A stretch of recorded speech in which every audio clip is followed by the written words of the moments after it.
The end of summer on the Smallholding is never just sunshine. It's always a mixed bag of weather, and goodness me, have we had some weather. The rain comes when it pleases, breaking up the warmth of the days, and the animals remind us continuously who's in charge. But then there's moments like these that make it all worthwhile. Slicing into a homegrown, heavy beefsteak tomato. This is a country taste variety if you're interested. Warm off the vine and the taste of summer grown just outside the back door. It's food from the Smallholding to the table, fresh as it comes, and then in the quiet of it all, a wren resting in my hand, ready to start the day.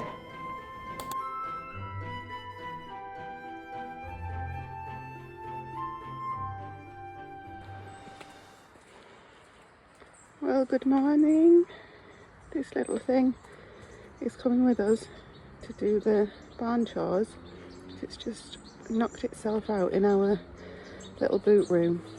I was trying to say, just wait and get your breath back and then you can go again. Are you going to go? You look like you were going to go.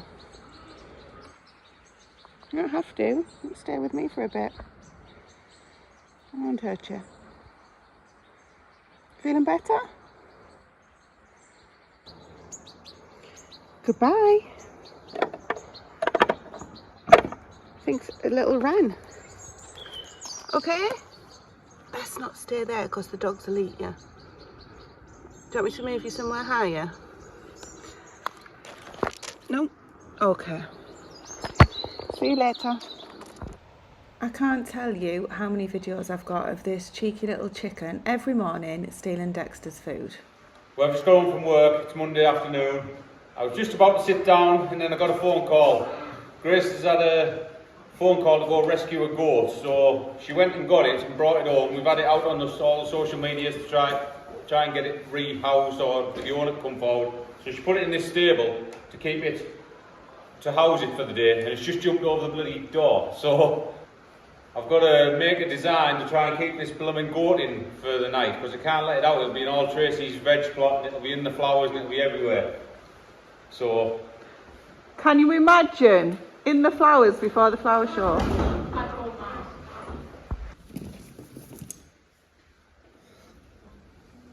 Clearly warm one before. She walked on the halter or down the field. There you go. Better behave than ours. Oh. Mind you, to be better behaved than ours doesn't take much, does it? Definitely not. Wanna go see Apple? I took her over already. Come on. What did Hazel do? Headbutt the... No, she just looked at me like, what's it called? Come on, lady. Hazel. Hazel. Come here.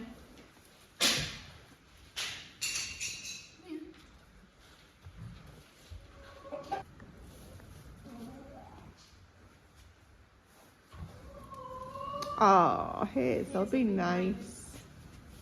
Stop it. Stop. It's alright, she's going to tell her as well, look.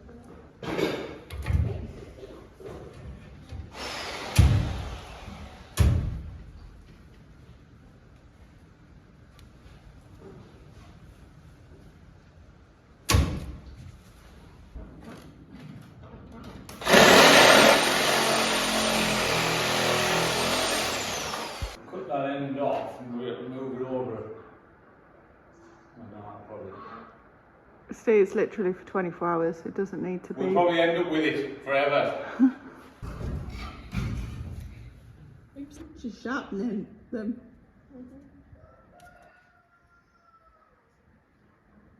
There, we're friends. Okay.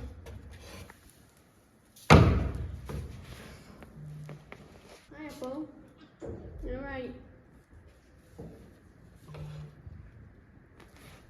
Your friend?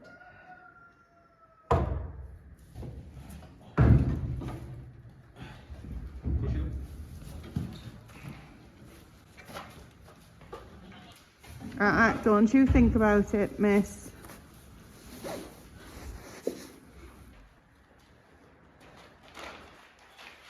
Tie wraps and pallets. A smallholder's favourite friend.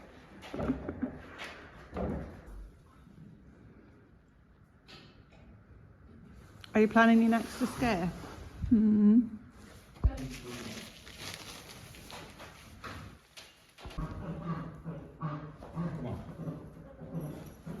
these screws. Right, that's that, pretty solid. That should keep her till we go find the owner. So let's do that as quick as possible.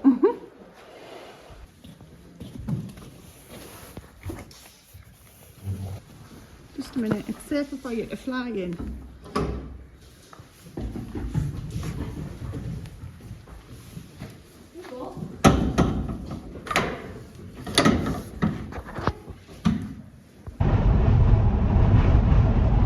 Just like that? She's on her way back, woohoo! Well, thankfully it wasn't long before we managed to find the owner, and she was reunited, and there were some happy goats there waiting to receive her. But not only was there goats there were emus, and this is something that Grace has been wanting for a long time. And no, we didn't end up coming back with emus, that was a firm no. But what we did come back with were some emu eggs that Stephen had said to the chap, are you going to do anything with those eggs that are laid over there? And he looked at him and said, no, you can take them if you want. Only to find out on the car journey home, these eggs must have been sat there for goodness knows how many weeks, because they absolutely stunk. So anyway, that was the tale of the goat and the emu eggs.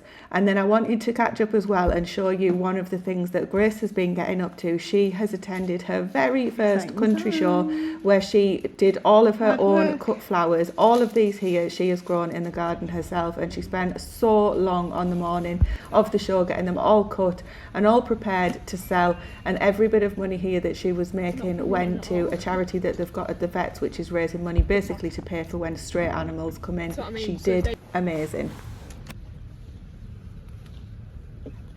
Grace, they're absolutely gorgeous. We're about ready, parked up next to the wrestlers. Hope we don't get called up. Thankfully our services weren't needed in the wrestling ring, so back to the Smallholding after a very successful day.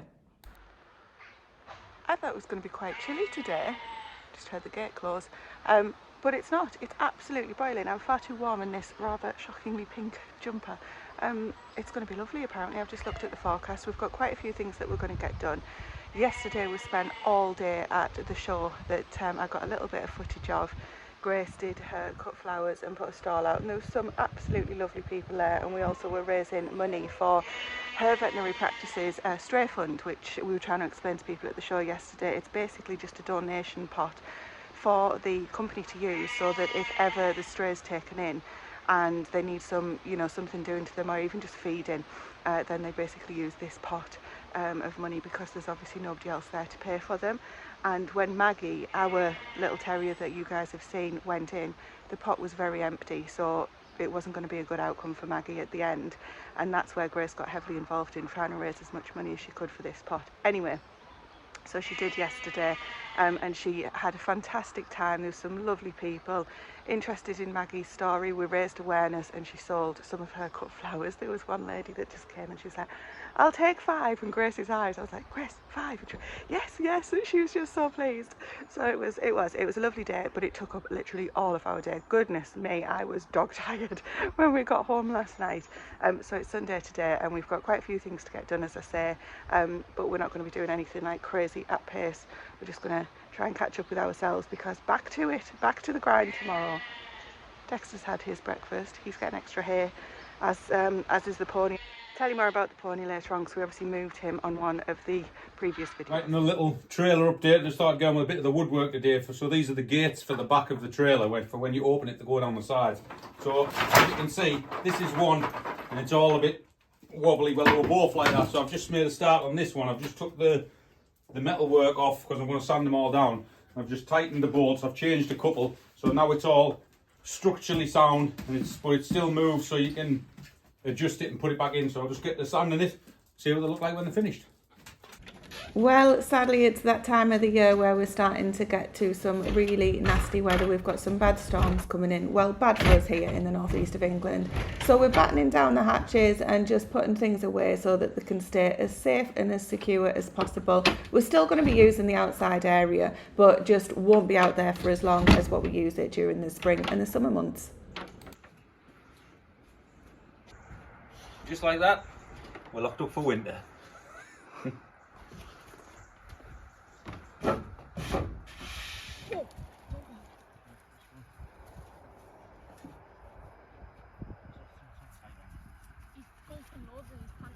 Yeah, because he'll be stressing.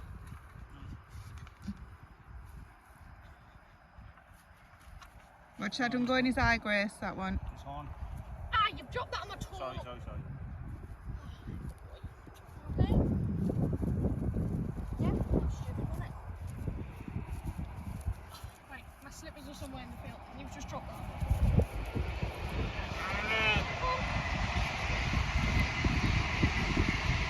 And when you're thinking that you're going to have a peaceful night, you can guarantee one of the lambs or something throws another spanner in the works. So this chap had decided that the nettles on the other side of the fence tasted better than what was available in our field. So he got his head stuck. He's got little horns, so he managed to get them through and couldn't get them back. But look what Grace left as she was running across the field to rescue him. I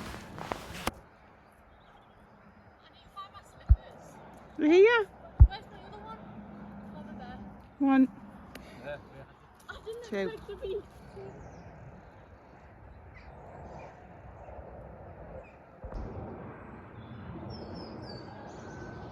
The next morning was one of the most beautiful mornings I've seen for a long time, but it did lull me into a bit of a false sense of security, thinking that everything was going to behave for the day.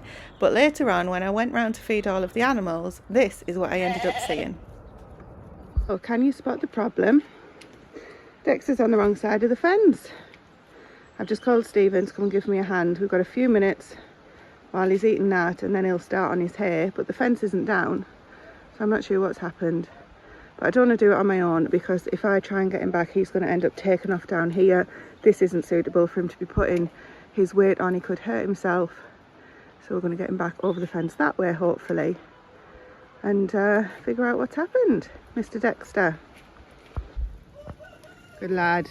Good lad.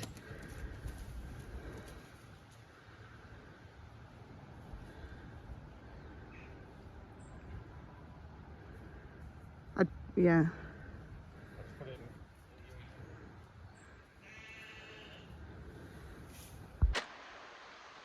Well, that wasn't the weekend start that we expected. I thought it was just going to be a nice easy feed. There's always something crops up, and that's why it's so important to keep your gates closed.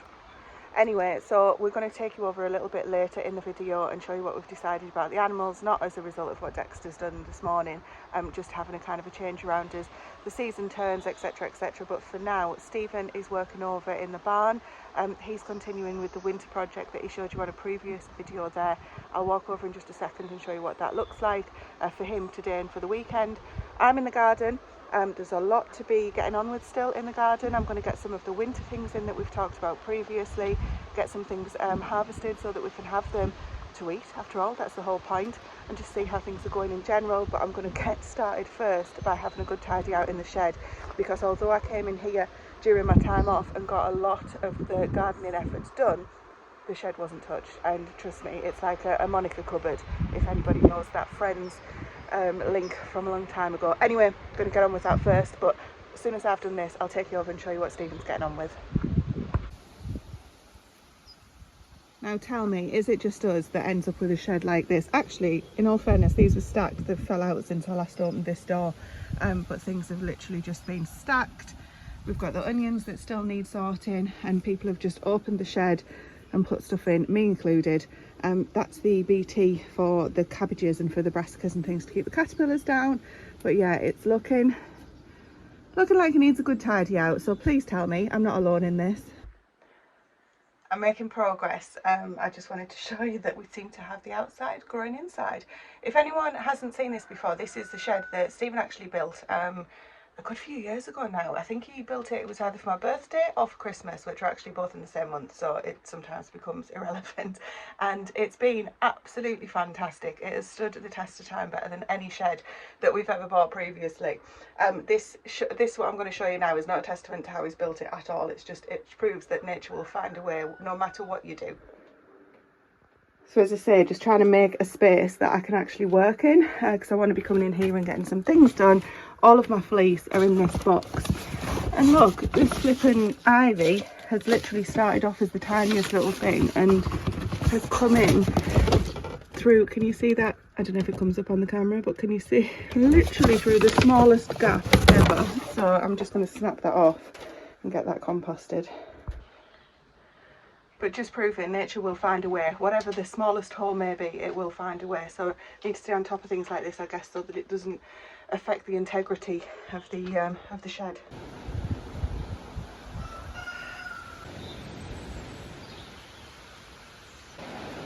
Right, so while Tracy's getting on with what she's doing over there, I've got this disaster area to sort out. So this is a continuation of what we're doing in the barn for the winter prep, for sorting the barn out with the animals coming in for the winter. So the goats currently are in the back stable, which is right there in the corner, and they can get outside over there. But because we're putting Sonic in there and making that a double stable, and we're moving the goats over a stable, they haven't got an exit area where they can get outside. So this is roughly where the goats are going to be on the inside of the barn. So I need to put a hole somewhere around here so they can get outside, but still utilise the area that they're in at the minute. So what I need to do is get rid of all these nettles, get rid of them old ugly IBC tanks, and continue this fence along there and make a new path for them to get into their old or original area that they're in at the minute. So while I'm on and I'm making changes to this anyway, what we thought we might as well do was put a gate on this side here, so that when the goats come out, we can either open this gate and let them into this area and let that one breathe a bit, get a bit more grass, and then lock this gate, put a gate on that side, so they can just use both ends while we're not using this for anything. And the stable that Sonic's going into is where we had the ducks last winter, so there is already a hatch cut in there, but we can't use that either this year. But if you've been with us for a while, you know we change stuff up and move stuff around that often around here, so a couple of other hatchways for things will come in handy probably somewhere down the line. So that's where I was just stood, just there. Well, first of all, I've got to deal with pulling all these out. I'm going to pull them out by hand so I can try and get as many roots as I can. I would normally just cut them with the strimmer, but I want all the roots out. So first of all, get on with that.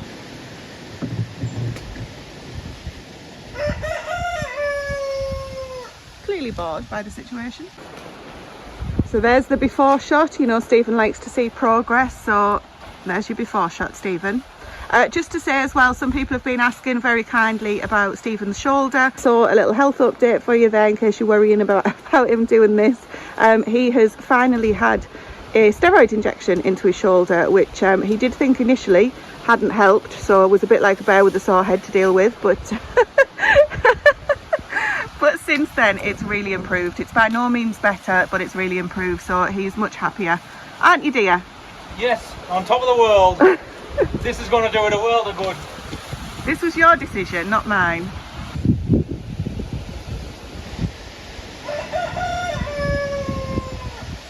Do you want some nettles?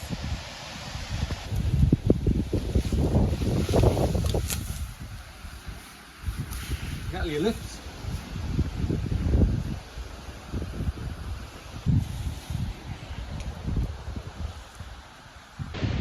And just to quickly build on what Stephen was saying about things that are always temporary around here, we are basically reacting quite often to things that are changing. You know, we bring animals in, animals leave, and obviously we had the very sad loss of losing our big horse in February. So the changes that we're making for the pony in the barn, we wouldn't have been making if she was still here, but things have changed in terms of from his health and care and looking after him, etc. So we're trying to give him as much space at the back of the barn, effectively a double width stable, so that he can move around and have more activity during the day, that he's got the company of the goats, and basically so he's not on his own once we bring him in, and just keep him moving, keep his digestive system moving, and hopefully prevent any attacks of colic, which he has had in March of the last 2 years. But yeah, so basically we're reacting to changes all the time. Nothing is ever the same on the Smallholding. And in the amount of time it's took me to say that, this is what it's looking like.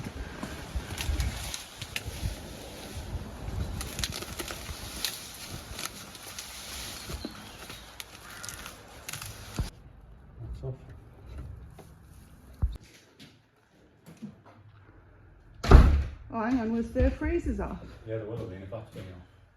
Just check. Yeah, the freezers have been off. How long have they been off for?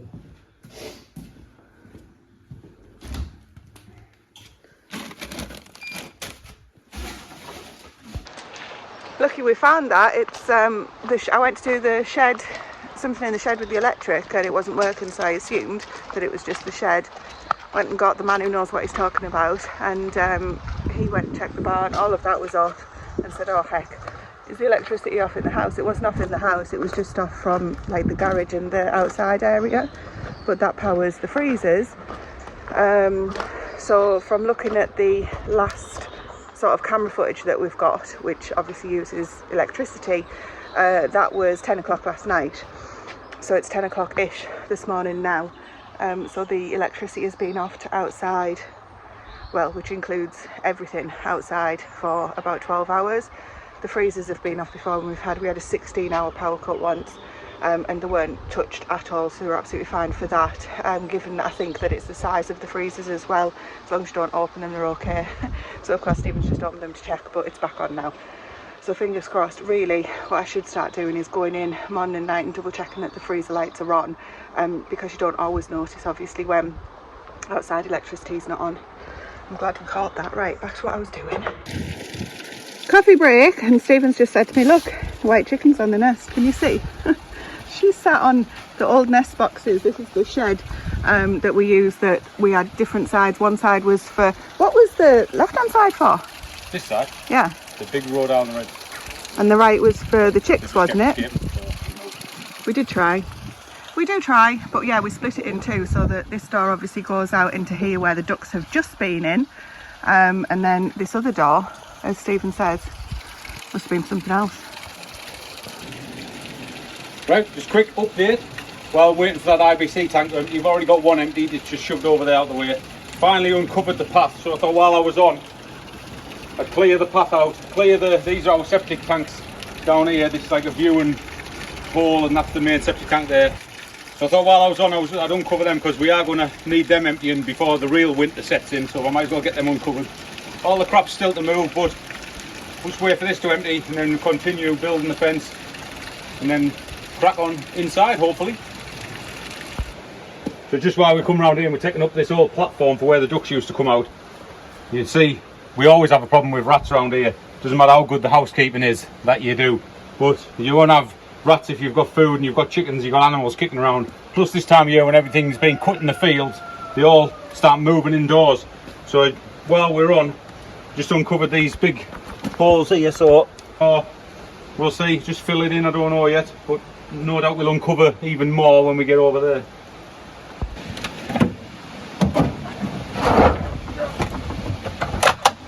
It's caught on the bottom. God, look at that. So that's clearly where they're living, aren't they? Look at it, they're literally living there. That is all droppings.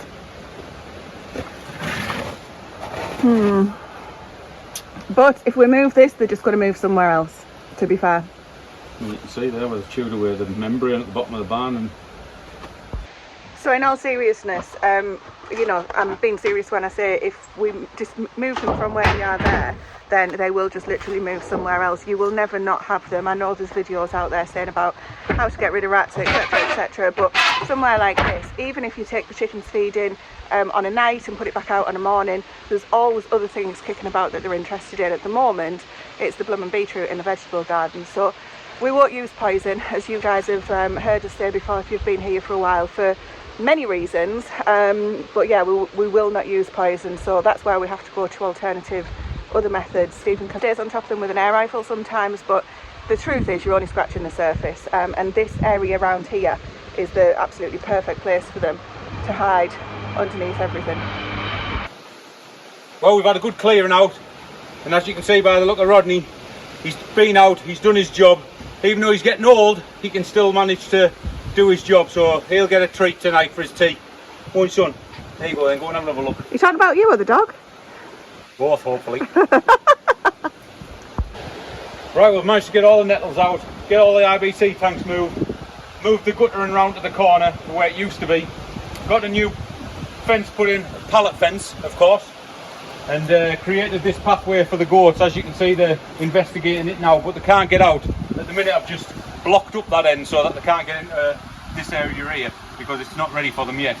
So I think next year on the rat situation we might have to lay a concrete path in here, like make a frame, get some dolomite in, some hardcore, and pour a load of concrete in, make a concrete path right up until the metal siding of the barn, I think that's the only way we're going to keep them down from this area because we're not out here much. So the next job is to go inside the barn, cut a hole in the stable for where the goats are going to get out in the new stable before I can take all their platform down. But even if I don't get it done today or tomorrow, they're quite happy and pretty content in there and pretty secure. So we'll just leave them at that for now and see how we get on. How long before the escape? We won't get out of there. Will you, Apple? Is that a challenge? Hey ladies. How pretty are they? They've come on absolutely fantastically, thriving outside. That's my weed bucket, but everything is looking so much better in here. This shop vac of Stephen's will go, but this is where we're up to. So I've put some shelves in that we had that were just in the barn, that we didn't really need in there. Tools on the wall, blackboard, all of that good stuff. We're going to have a rejig probably of those, and Steve's going to put me up a couple of other shelves for some of this stuff. Everything here is seed related-ish, be it where I'm going to store the seeds or the seeds themselves, except the red onions which are underneath there. Onions there that have dried out, so that's what we're literally eating through at the moment. And then obviously just the winter bits and pieces, the nets, slug collars, all of that good stuff under there, so it's nice and tidy. We're going to find another way of sort of storing these too, but they're just up there for now, just out the way. So that's looking so much better. Very pleased with that. It's actually a space that I want to come into again, which was exactly what I was doing when I was out here working when I was on holiday not so long ago. It makes it so much better to be able to come out and just get on with stuff instead of thinking, oh my god, it's such a mess. So time for some lunch. We're just going to have some tomatoes from the greenhouse with some eggs and spinach. I've got a little omelette maker that actually sounds very fancy, but it really helps for days like this when I can just throw the egg mixture into the omelettes, into the maker, and then just get on with it. Really handy and dirt cheap. And then we're going to come back out, and I think Stephen is then going to start drilling, or not drilling, sawing, what do you do? Cutting that hole in the barn. So after lunch I'll show you what he's getting on with, and then we'll see where we get to for the rest of the day.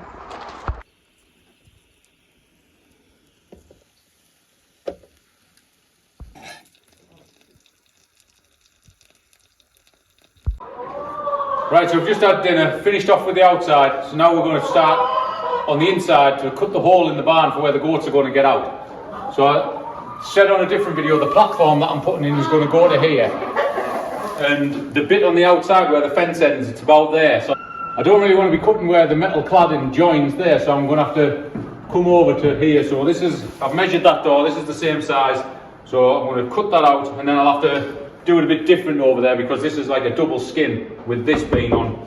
So I'm going to have to build a frame inside that and then make a door to hinge on it somehow.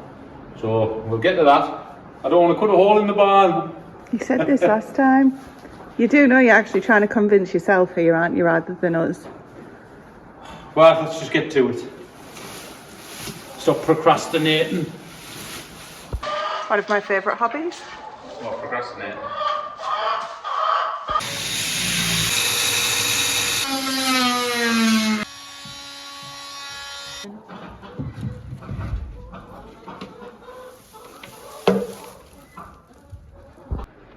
Right, so now I've got that, if you can see, it's like a double skin. Well, when we had the horses in here, we cladded all the back of the barn and all the stables with this 18 or 22mm ply, I don't know what it is, just to stop the horses kicking the actual like thin metal cladding of the barn.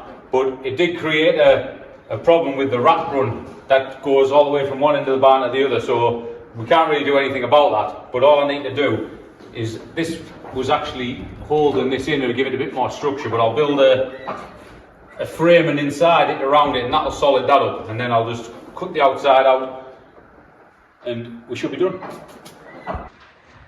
So like Steve says, when we moved here in 2016, so we're coming up 10 years actually in January of this year, we brought 4 horses, well 2 horses, 2 ponies with us.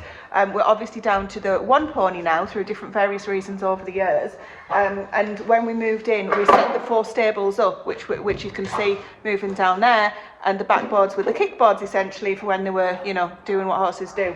So there's no issue with us taking this off because there won't be, well, never say never. I don't expect. There won't be. I never expect to have as many horses again, or certainly not in here. Right. So we've got all the box made for inside, secured it all up, so that's all sturdy now, it's all solid. So I've drew around the opening to where I need to grind out. So I just need to take it all apart, take the wooden bits out, and then grind the hole in it.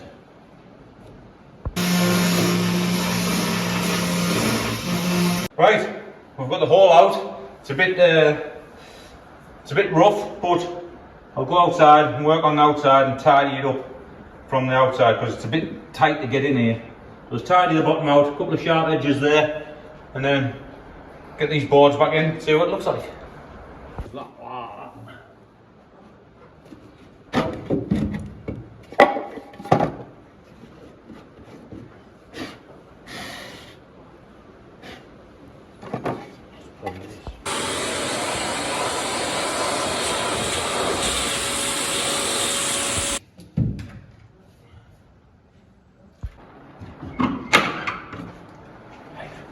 Just like that, we've got a new hatch.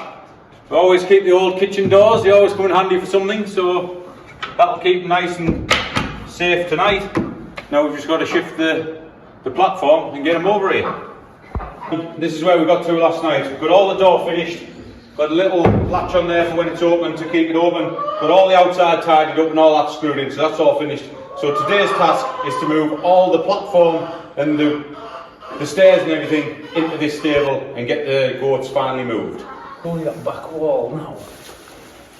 It should all just come across.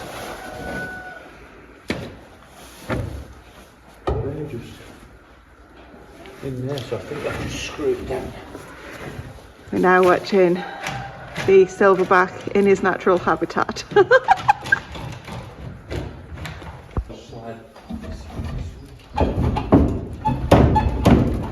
Oh, there's definitely one more in that corner.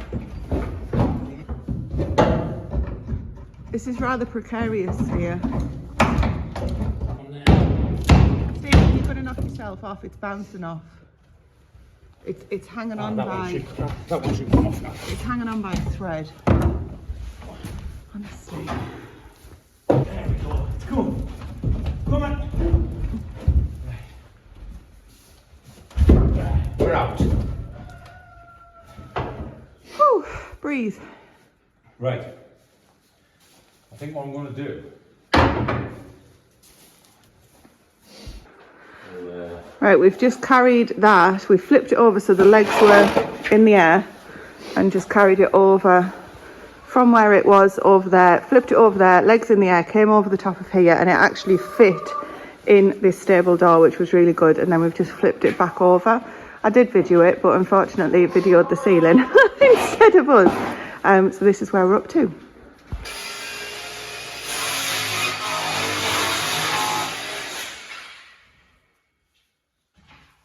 Where's it gone, Apple?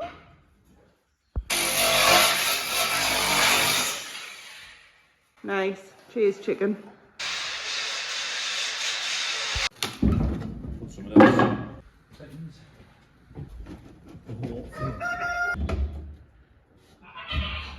Right, well, we've got the main structure up. Just need to fill in the holes at the back there with some new bits of wood because I've had to cut a bit out to get around that RSJ because it's a different setup from over there. But it holds my weight, it'll hold a couple of little goats' weights. So we'll get this all fixed up first, and then I'm going to put a platform going down there and a little sleeping area for one of the goats over there, which has been requested by Grace. So I'll get on with that and then we'll let them in. Well, I've officially been released from being chief screw holder and holder of general pieces of wood in the barn, and I've come out here because I'm going to be getting our winter veg, the little plug plants that we've got sown today. If you watch my gardening videos, you might have seen that these two beds here previously had onions in them. I'm just going to turn you around and hope that that noise in the background stops. Perfect timing, he must have heard me. So these two beds had the onions in, and I said that we'll get the winter veg put in these and other beds. So I'm going to literally just put them right down the middle and cover them over with just one of these cheap tunnels. That'll do for now, because then once the veg hopefully takes root and comes up, fingers crossed, you know, the butterflies and things like that should be gone. However, the birds have been quite a nightmare this year, so we'll probably choose to keep things covered. So this bed and this bed is what I'm working on getting filled at the moment. all done and looking very neat and tidy under this tunnel. Let's see how long it lasts. Of course I can't remember what's what, but they're all different brassicas in terms of kales or cabbages, things like that. So basically all of the leaves can be eaten, and if they form a head, fantastic, but that in theory should keep us going, fingers crossed, right up until the spring. So we'll watch this space. Now let's talk garlic for a minute, because I know some people have had an abysmal year for garlic, and I said that all of mine hadn't worked, which they hadn't until now. They've started growing. So yeah, I'm thinking we maybe leave these in. Those brassicas are okay to there. Maybe leave those in and see what they produce, just for a bit of fun. If I need the bed, I'll whip them out. But goodness me, what a funny year with garlic. Right, I'm going to give this bed a quick weed, because if you can see, it started really throwing up lots of little weeds, which will turn into lots of big weeds, and that's the whole point of what I've been doing for the last few weeks, to try and get on top of everything as much as possible, so that it feels easier to manage. But if you look at these weeds right next to it, there's another bloody molehill. Now I'm pretty sure that what's been causing havoc with the again, if you've seen some of the previous videos, you'll know that we have things that's munching on, look, sorry, noticing as I'm talking, literally another molehill there that was not there yesterday. They just turn up overnight. The ground gets so uneven. I found a line here. If you can see where the stones have come off, it's actually travelled along that line.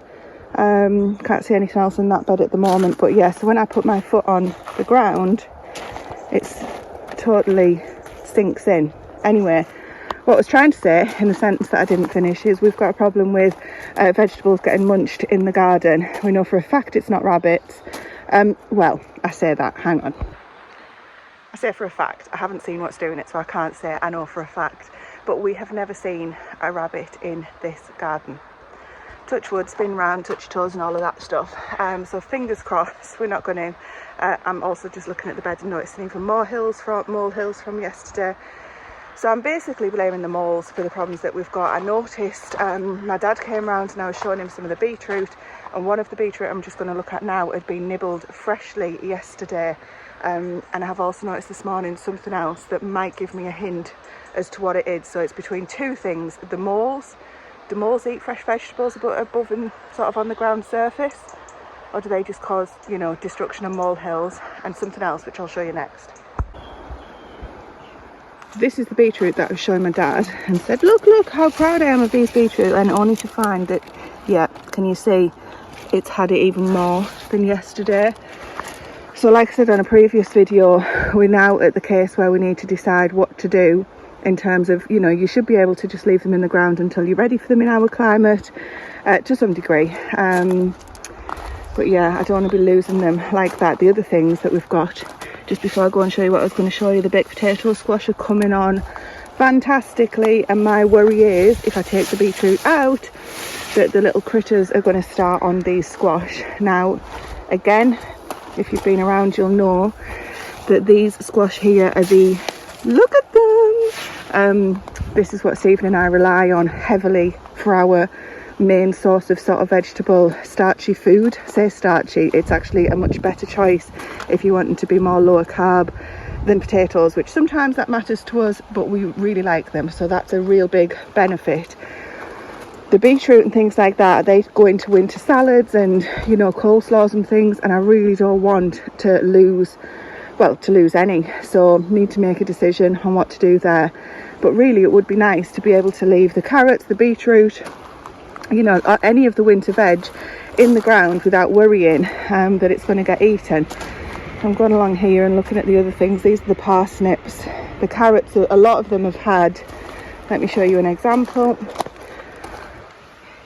See, literally just sat there having its flipping breakfast, dinner and tea, but it doesn't just have one, no, it goes and it'll have the top of this one, the top of this one, and then it leaves me the greens, the green tops. It nibbles them off because it doesn't eat its blooming greens.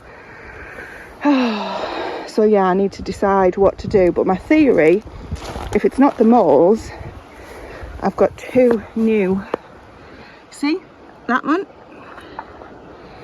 and can you see there, under there is another hole. So two entrances or exits, whatever you want to call them, right next to the beds. There's that one there, and there was another one over here somewhere. Now you might have caught this again on one of the, oh there it is, it's using this hole here. So I think what I'm going to do with you guys now, because I said it before and then I promptly forgot, is go and get the camera. So we've got one of those trail cameras, and we've set it up, and we got like about 50,000 photos of a squirrel, and that was it. So I'm going to set that up. I think I'm just noticing more potential entry points. I'm going to set that up where I've just showed you, which is just about there. When I've finished in the garden today, I'll set it, come and check it tomorrow, or check it each day, to see what the heck it is, because I really can't afford to be losing vegetables. This is, yes, we can go to the supermarket, yes, we can go to farmers markets and buy other things at the grocery shop, etc. The whole point of us doing this is to feed ourselves at the end of the day. So it's really disappointing when things like that happen, and then having to make the decisions on the back of it and being forced into it rather than making it through choice. And of course now I have a very tidy shed. I knew exactly where this was, so there you go. Well, I've set the camera up because I've finished working in front of it so it wouldn't be going off all the time. I didn't need to, because look, this is what has been coming out. I literally came out of my shed, wondered what's that movement, it didn't look normal, like as in just the grass moving. Found the flipping critter that's been eating the carrots. It's really destroyed a load of stuff just since yesterday, so like I say, really knocked off about it, but at least I know what it is now. But it's just got its owning the place, it's all over the place. There's not just going to be one, is there? This was it.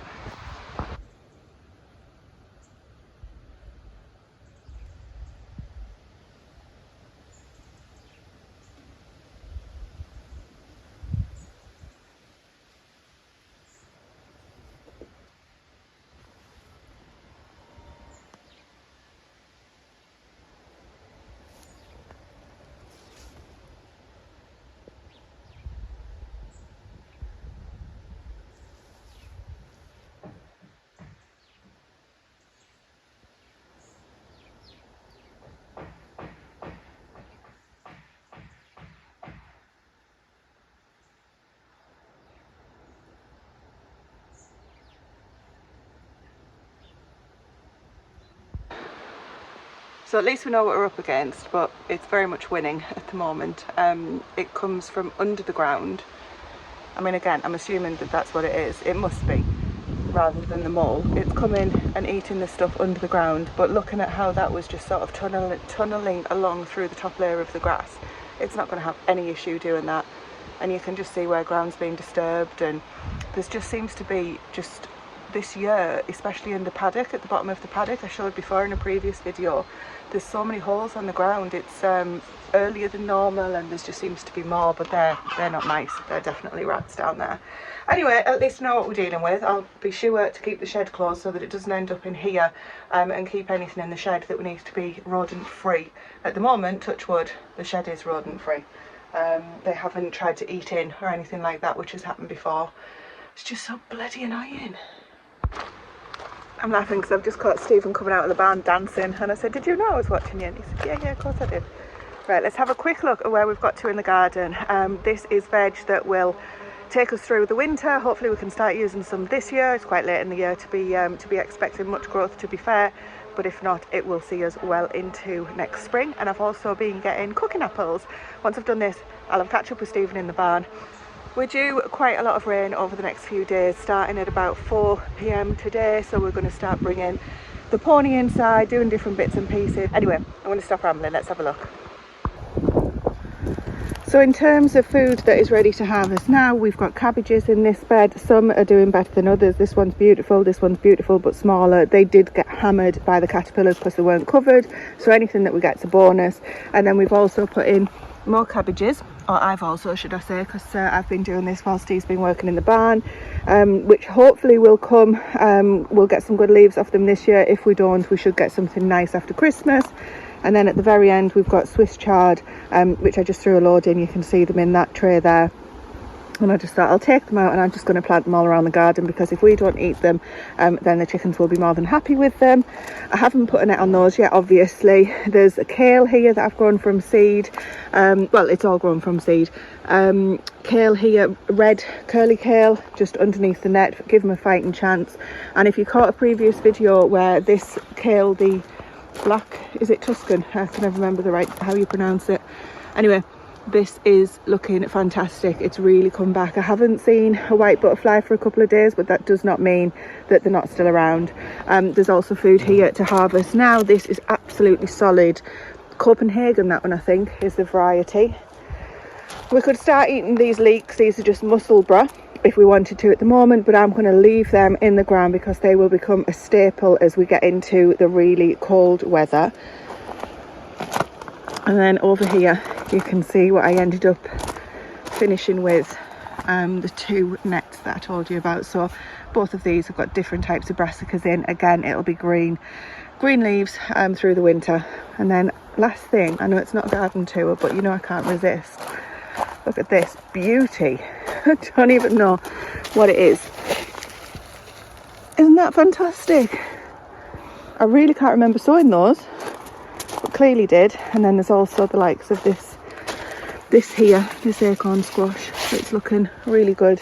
The beans and things as well. These will be, hopefully we'll get plenty of these to dry, and they went in nice and early. We will use anything we've got though, so I'm really pleased with how it's coming on, to be honest. So I've got lots more Swiss chard to go in, as you saw in that tub. And then I've also got things that I'm going to be putting in the polytunnel in the greenhouse to overwinter, which are mostly beans. Probably a bit late again for those, but we've had the beans, we've been eating them. There's been no issue with that. This is just me trying to stretch the season a bit more. We'll see how they go. You never know. They're only bush beans, so we might get a little crop. And then I've also got bunching onions, which will also just go in any spare space we've got, the greenhouse or the polytunnel, maybe some outside. And I've got more spinach in the greenhouse as well, which is more of a variety that needs a little bit more heat. Not the heat of summer, but a little bit more heat than standing out here through our winter. We'll just see what we get. Anything's a bonus, but as I say, this is our food. We do top up and go to the supermarket, obviously. You know that we've done that, and we've talked about that before, but it's really important for us to eat as much as we can from the garden. Anyway, not a gardening video, Tracy, but for now, let's go and see how Stephen's getting on. Right, well, it's finally finished. Welcome to Gotopia Part 2. So, I don't know if I showed you in the last video, we got this finished. We were going to put some braces across the top to keep it sturdy, but just put a brace in here instead, and it keeps it sturdy enough for the goats. So, if you want to sashay this way, and we'll go in. So we're leaving this in 2 parts. So this area is getting no bedding or no shavings on the floor or anything, because this is where we're going to feed them. We've just put 2 separate hay nets up, so when they drop it on the floor, they can still eat it rather than getting all mixed up in the shavings. Put a couple of little treat balls for them, some lettuce and a little bit of hay. And then this is the main part of the area, what we've done. So we kept the old faithful platform there, just redone it, refixed it to the wall, and then we put some new areas in. A little ramp, because one of them they don't like to sleep together, they like to sleep separate, so we had a little platform in the other one. So we've just made another platform there for one of them, with a little ramp off the floor, so it'll still get a brushing to get it swept, so we keep as little legs on the floor as possible. The hatch, which you've already showed, and that's it, basic goat heaven, if you like. So we're going to open up the whole place, get them in, see what they make of it.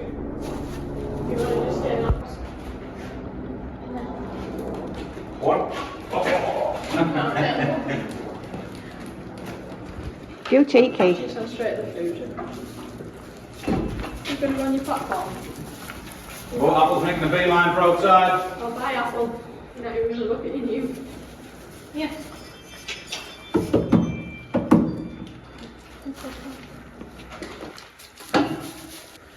So while they're finding the feet in the new area, that clears up this big space here, double stable. Oh, there we go.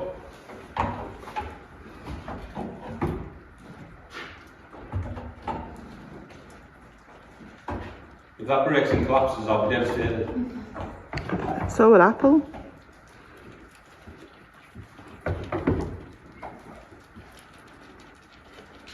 Sorry, Stephen, you were saying.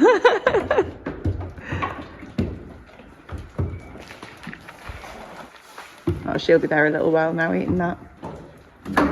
So like I said, while they're getting used to the new surroundings, it gives us plenty of time now to clear these two, to clear this stable and this new area out for Sonic to come in. So we're going to rubber mat the whole floor inside and out, just so that he doesn't slip in the winter and when he's wet coming in from outside. So it needs a good clean out, a good hoover, and then we need to get the mats out of this stable and just get them in here. So this back wall here is obviously where the platform were for the goat, so we'll give that a sort of a clean down, but there's a few screws that are sticking out that we'll have to make sure that we cover. And I know that I was saying there's kickboards on here that we had for the horses when they first moved in. I'm going to take a bet that Sonic will be okay and won't put any more dents in this back bit, so let's watch this space on that. Fingers crossed anyway.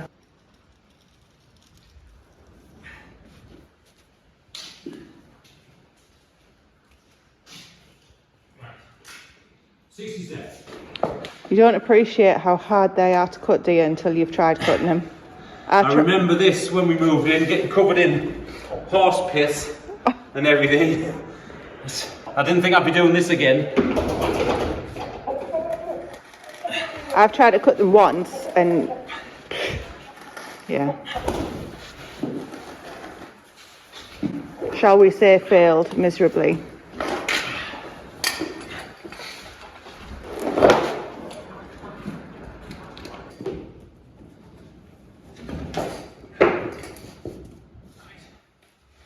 Last piece.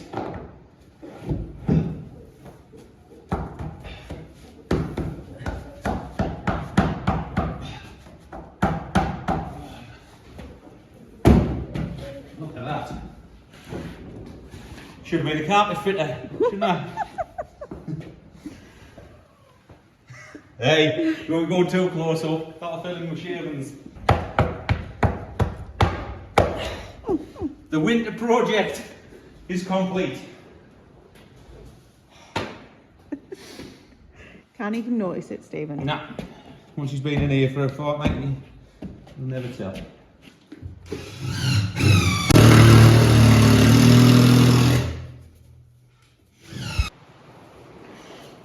You haven't seen Annie on the videos for ages.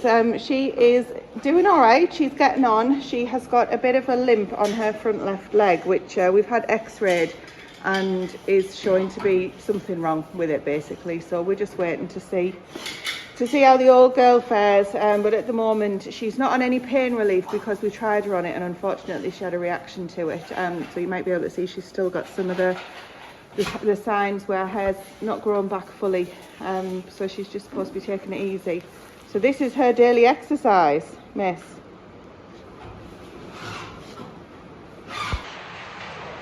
She looks like a young pup, a bit like Stephen, but she's getting on. She's actually classed as a veteran in sort of big dog, bull mastiff years. And the thing that she's got is apparently is something that bull mastiffs and certainly bigger, larger breeds are prone to. So we're just seeing day by day for her. You're not supposed to be.